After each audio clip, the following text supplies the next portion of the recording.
Happy ഗാർഡനിന്റെ പുതിയ എപ്പിസോഡിലേക്ക് എല്ലാവർക്കും സ്വാഗതം. നിങ്ങൾ ഈ ചാനൽ ആദ്യമായാണ് വരുന്നതെങ്കിൽ ചാനൽ സബ്സ്ക്രൈബ് ചെയ്ത് സൈഡിൽ കാണുന്ന ബെൽ ബട്ടൺ അമർത്തിയെന്ന് ഉറപ്പുവരുത്തുക. എങ്കിൽ മാത്രമേ ഈ ചാനലിൽ വരുന്ന പുത്തൻ വീഡിയോകൾ നിങ്ങൾക്ക് നോട്ടിഫിക്കേഷനായി നിമിഷനേരം കൊണ്ട് അറിയാൻ സാധിക്കൂ. ഈ ചെടികൾ നശിച്ചു പോകാൻ വളരെയധികം ചാൻസ് ഉള്ള സമയമാണ് മഴക്കാലം. ആ മഴക്കാലങ്ങളിൽ നമ്മൾ ചെടികളൊക്കെ സൂക്ഷിച്ച് വെക്കുമ്പോൾ കുറച്ച് കാര്യങ്ങൾ നമുക്ക് ശ്രദ്ധിക്കാം. അതിനുള്ള ഒരു വീഡിയോ ആണിത്. അപ്പം വീഡിയോ ആദ്യം മുതൽ അവസാനം വരെ കാണാൻ ശ്രമിക്കുക. തീർച്ചയായിട്ടും നിങ്ങൾക്ക് ഉപകാരപ്രദമാവും തന്നെയാണ് എന്റെ പ്രതീക്ഷ. അപ്പോൾ നമുക്ക് വീഡിയോയിലേക്ക് കിടക്കാം.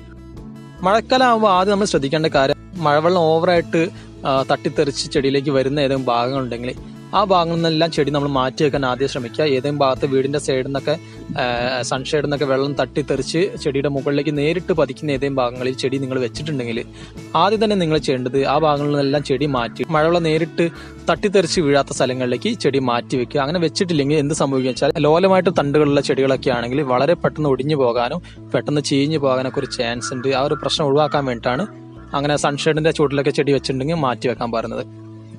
രണ്ടാമത്തെ കാര്യം, വെള്ളക്കെട്ടുള്ള ഭാഗങ്ങളിലാണ് നിങ്ങൾ ചെടി വെച്ചിട്ടുണ്ടെങ്കിൽ ഉടൻ തന്നെ അവിടെ നിന്ന് മാറ്റാം. കാരണം വെള്ളക്കെട്ടുള്ള സ്ഥലങ്ങൾ നിങ്ങൾക്ക് അറിയാലോ, പെട്ടെന്ന് വെള്ളം നിറഞ്ഞു കഴിഞ്ഞിട്ടുണ്ടെങ്കിൽ നിങ്ങളെ ചെടി നശിച്ചു പോകാൻ ചാൻസ് ഉണ്ട്.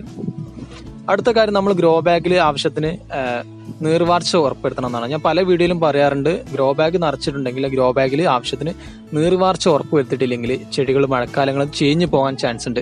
അപ്പോൾ ഒരു ചാൻസ് ഒഴിവാക്കാൻ നിങ്ങൾ മണ്ണ് മാത്രം നിറച്ച ഗ്രോ ബാഗ് ആണെങ്കിൽ വേഗം മഴവെള്ളം നേരിട്ട് പതിക്കുന്ന ഭാഗങ്ങൾ, നേരിട്ട് മഴ പെയ്ത് ഡയറക്റ്റ് വീഴുന്ന ഭാഗം എന്നൊക്കെ മാറ്റി വെക്കാൻ പറ്റുന്നുണ്ടെങ്കിൽ മാറ്റി വെക്കുക. അങ്ങനെ ചെയ്ത് കഴിഞ്ഞിട്ടില്ലെങ്കിൽ നമ്മുടെ ചെടിയെല്ലാം ചീഞ്ഞു പോകാൻ ഒരു ചാൻസ് കാണുന്നുണ്ട്. മഴക്കാലം സീസൺ ആരംഭിച്ചു കഴിഞ്ഞാൽ നമുക്ക് ഒരുപാട് ദിവസങ്ങൾ തുടർച്ചയായിട്ട് മഴ പെയ്തുകൊണ്ടിരിക്കും. അപ്പോൾ തുടർച്ചയായിട്ട് ഇങ്ങനെ മഴ പെയ്തുകൊണ്ടിരിക്കുന്ന സമയത്ത് 2 ദിവസത്തിൽ കൂടുതലൊക്കെ മഴ കിട്ടിക്കഴിഞ്ഞിട്ടുണ്ടെങ്കിൽ ഇത്തരം ഗ്രോ ബാഗിലുള്ള ചെടികളൊക്കെ ചീഞ്ഞു പോകാൻ ചാൻസ് ഉണ്ട്. 6 മണിക്കൂർ 5 മണിക്കൂറൊക്കെ മഴ തുടർച്ചയായിട്ട് പെയ്താലും പ്രശ്നമൊന്നുമില്ല, ചെടിക്ക് യാതൊരു പ്രശ്നമില്ല. പക്ഷേ 2 ദിവസങ്ങളിലൊക്കെ അടുപ്പിച്ച് മഴ പെയ്യുന്ന ദിവസങ്ങൾ വരാറുണ്ട്. അങ്ങനെ 2 ദിവസം അടുപ്പിച്ച് മഴ പെയ്തിട്ടുണ്ടെങ്കിൽ ചെടിച്ചട്ടിയിൽ വെള്ളം കെട്ടിക്കിടന്നിട്ടുണ്ടെങ്കിൽ ചെടി ചീഞ്ഞു പോകാനൊക്കെ വളരെയധികം ചാൻസ് ഉണ്ട്.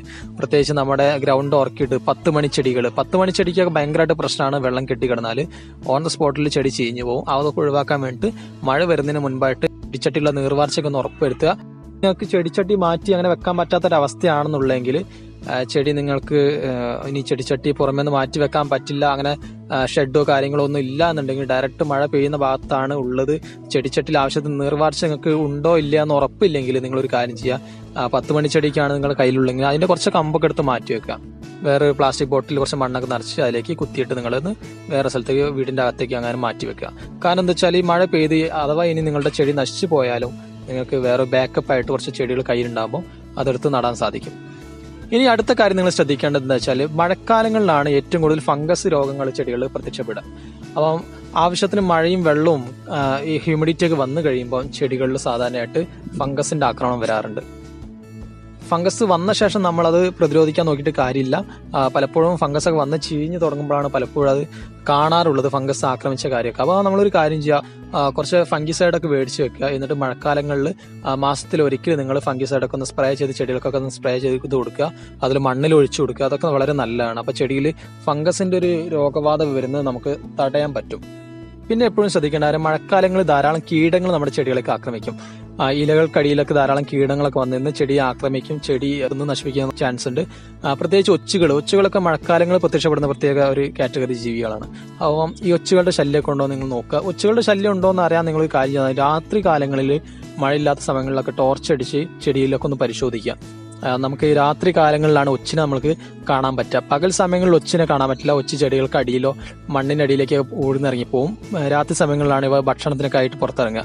അപ്പോൾ ഈ രാത്രി സമയങ്ങളിൽ നമുക്ക് ഒച്ചിനെ പിടിക്കാൻ കഴിയും. കഴിഞ്ഞ വീഡിയോയിൽ നമ്മളൊരു പെസ്റ്റിസൈഡ് പറഞ്ഞിരുന്നു, ആ സാധനം നമ്മളൊന്ന് സ്പ്രേ ചെയ്ത് കൊടുക്കുക. അപ്പോൾ ഈ രീതിയിൽ നമുക്ക് ഒച്ചിനൊക്കെ നിയന്ത്രിക്കാം. മറ്റ് കീടങ്ങളൊക്കെ ഉണ്ടെങ്കിൽ അതിനൊക്കെ ഒന്ന് പ്രതിരോധിക്കാം.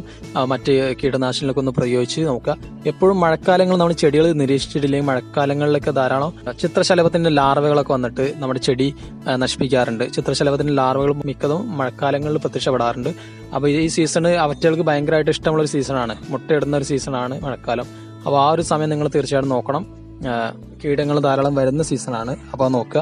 പിന്നെ വളം നൽകുന്ന കാര്യം, പലപ്പോഴും മഴക്കാലങ്ങളിൽ പുറത്ത് നിൽക്കുന്ന ചെടികൾക്ക് നമ്മൾ വളം, ചട്ടിയിലൊക്കെ ഉള്ള ചെടികൾക്ക് വളം കൊടുത്തു കഴിഞ്ഞാലും വളം ശരിക്കും ചെടികൾക്ക് കിട്ടാറില്ല. അത് മഴ പെയ്യുമ്പോൾ കുത്തിയൊലിച്ച മഴവെള്ളത്തിന്റെ കൂടെ ആ വളം എല്ലാം പോകും. അപ്പോൾ നമ്മളൊരു കാര്യം ചെയ്യുക, മഴയില്ലാത്ത ദിവസങ്ങളിൽ നമ്മൾ വളം സ്പ്രേ ചെയ്ത് കൊടുക്കുക ചെടികൾക്ക്. മഴയില്ലാത്ത ദിവസങ്ങളിൽ നമ്മൾ സ്പ്രേ ചെയ്ത് കൊടുക്കുമ്പോൾ ചെടി അത് പെട്ടെന്ന് വലിച്ചെടുക്കാൻ പറ്റും. നമ്മുടെ വീട്ടിൽ ഒരുപാട് പഴത്തൊലിയൊക്കെ ഉണ്ടെങ്കിൽ നമുക്ക് ചെടിയുടെ ചോട്ടിലിട്ട് മണ്ണിട്ട് മൂടി കൊടുക്കാം. അങ്ങനെ ചെയ്യുമ്പോൾ നമുക്ക് അത് സ്ലോ റിലീസിങ് ഫെർട്ടിലൈസർ ആണ്. അപ്പോൾ ചെടികൾക്ക് ആവശ്യമായിട്ടുള്ള കാര്യങ്ങൾ നമുക്ക് ആ പഴത്തൊലിയിൽ നിന്നൊക്കെ ചെടികൾക്ക് കൊടുക്കാൻ പറ്റും. അപ്പോൾ അങ്ങനെ ചെയ്യാം. മഴക്കാലങ്ങളിൽ ചെടിച്ചട്ടിയിലും മറ്റു സ്ഥലങ്ങളിലൊക്കെ വേപ്പിൻ പിണ്ണാക്ക്, എല്ലുപൊടി, ചാണകപ്പൊടി എന്ന കാര്യങ്ങളൊക്കെ നമുക്ക് മഴക്കാലങ്ങളിൽ യൂസ് ചെയ്യാം. രാസവളം നമ്മൾ ഉപയോഗിച്ച് കഴിഞ്ഞിട്ടുണ്ടെങ്കിൽ അത് പെട്ടെന്ന് തന്നെ ഒലിച്ചു പോകാൻ ഒരു ചാൻസ് ഉണ്ട്. അത് ഒഴിവാക്കാൻ വേണ്ടിയിട്ടാണ് ജൈവവളത്തിലേക്ക് പോകുന്നത്. ജൈവവളമാകുമ്പോൾ സ്ലോ റിലീസിങ് ആയത് കാരണം നമുക്കത് വളരെ പെട്ടെന്ന് എഫക്റ്റീവ് ആക്കി എടുക്കാൻ പറ്റും. അങ്ങനെ നമുക്ക് വളം ചെയ്യാം. വളം ചെയ്യുമ്പോൾ എപ്പോഴും ഒരു കാര്യം ശ്രദ്ധിക്കണം, മഴ ഇല്ലാത്ത ദിവസങ്ങളിൽ നിങ്ങൾ വളം കൊടുക്കാൻ ശ്രമിക്കുക. പ്രത്യേകിച്ച് വളം സ്പ്രേ ചെയ്ത് കൊടുക്കുന്ന സമയങ്ങളിലും മഴ ഇല്ലാത്ത സമയങ്ങളിൽ വേണം സ്പ്രേ ചെയ്ത് കൊടുക്കാൻ. സാധാരണ രാവിലെയൊക്കെ മഴ കുറവാണെങ്കിൽ രാവിലെ ചെയ്ത് കൊടുക്കാം നന്നായിട്ട്. ചില ദിവസങ്ങളിൽ തെളിഞ്ഞ ദിവസങ്ങൾ ഉണ്ടാവുമല്ലോ, ആ ദിവസങ്ങളിൽ നിങ്ങൾക്ക് വളം ചെയ്ത് കൊടുക്കാം. അപ്പോൾ ഇത്രയും കാര്യങ്ങളാണ് മഴക്കാല കാര്യങ്ങളെ കുറിച്ച് പറയാനുള്ളത്. അപ്പം ഇതിലും കൂടുതലൊക്കെ എന്തെങ്കിലും കാര്യങ്ങളൊക്കെ ഞാൻ വിട്ടുപോയിട്ടുണ്ടെങ്കിൽ നിങ്ങൾ താഴെ നിന്ന് കമന്റ് ചെയ്യുക. അപ്പോൾ തീർച്ചയായിട്ടും ഈ വീഡിയോ നിങ്ങൾക്ക് ഉപകാരപ്രദമായെന്ന് ഞാൻ വിശ്വസിക്കുന്നു. അപ്പോൾ ഇനി അടുത്ത വീഡിയോയിൽ കാണുന്നവരെ ബൈ.